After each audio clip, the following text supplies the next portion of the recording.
Okay, we want to find out if this series is absolutely convergent, conditionally convergent, or divergent.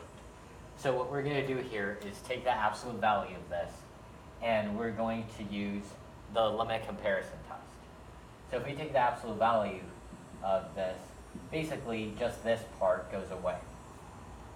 And so we're going to be left with arctan of n over n squared. And that's going to be our a sub n.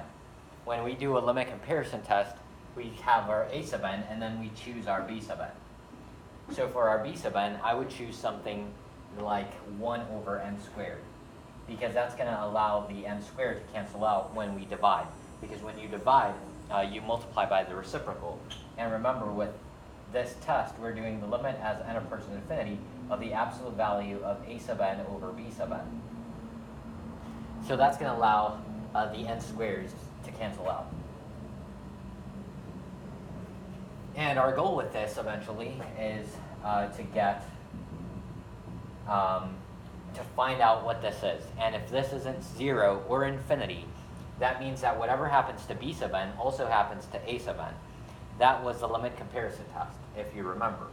So what we're hoping for here when we plug in infinity is that this is not equal to 0 or infinity.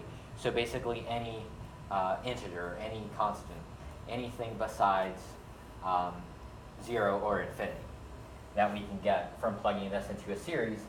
And sure enough, if we plug in arctan of infinity, if we plug infinity into arctan, we get arctan of infinity, which is pi over 2. That's pi over 2 because the graph of arctangent looks something like this, where you have a sideways tangent thing, and then this is pi over 2, and this is negative pi over 2. So if you go to infinity, you do have this horizontal asymptote right there. So that's what happens.